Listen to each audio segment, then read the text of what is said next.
Welcome back to Just the Facts, the weekly vidcast from factcheck.org, where every Friday we help you junk the political bunk. I'm Emmy Kalawale.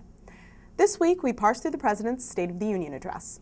We found President Bush stayed close to the factual straight and narrow, but chose his facts very carefully, like this.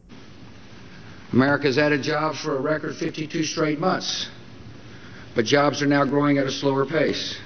It's true the U.S. has added jobs for 52 months straight, a record run. But here's the distinction the President didn't make.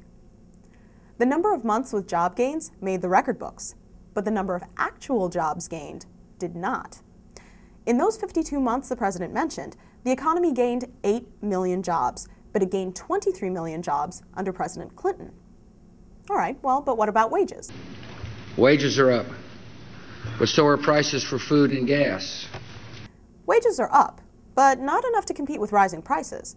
The purchasing power of the average weekly paycheck fell by just under a penny for every dollar. The President also repeated a claim about a foiled terror attack. The past 6 years we've stopped numerous attacks, including a plot to fire a plane into the tallest building in Los Angeles, and another to blow up passenger jets bound for America over the Atlantic. What the President doesn't say is that that last plot in question was brought to light by the British 2 years ago. The President said so himself just last year. Just last August, British authorities uncovered a plot to blow up passenger planes bound for America over the Atlantic Ocean. For more on what the President left out of the State of the Union, check out our website at www.factcheck.org. Now, a misleading internet video from Senator John McCain, the victor in Florida's primary contest. Mitt Romney's state health care plan is a big government mandate. It's not very good. Let's stop here for a second. The reality is that Romney's Massachusetts health plan provided health insurance for roughly 200,000 people, all of whom were previously uninsured. Now, just a hunch, but it's probably safe to say they might disagree with the ad's assessment. But let's keep watching. In fact, Romney's plan is a big government solution that costs taxpayers. It's failing. Hundreds of thousands of people are uninsured. 400 million over budget. Now, taxes will be raised in the future to pay for it. The program is costing more because more people are being helped than expected.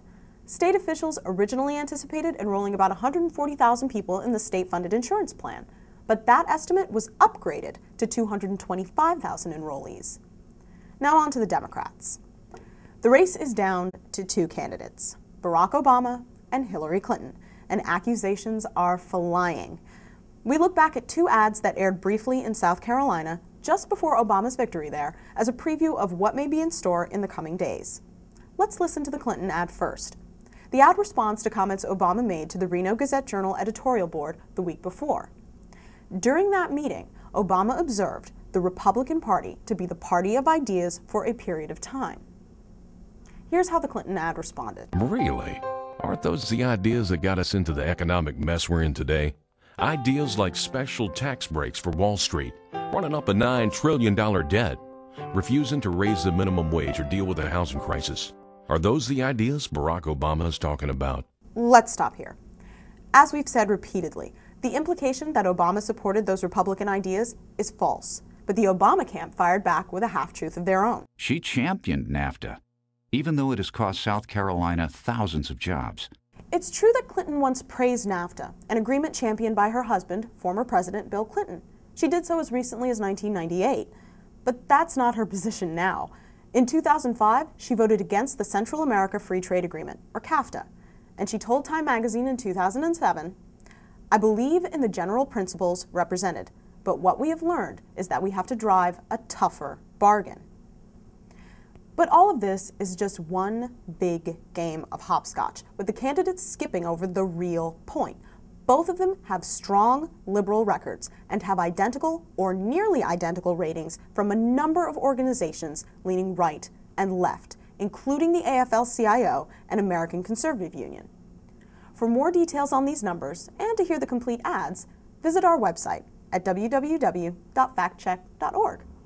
What is the last week of primary season without a debate? Republican candidates debated at the Reagan Library in California, the final debate before Super Duper Tuesday.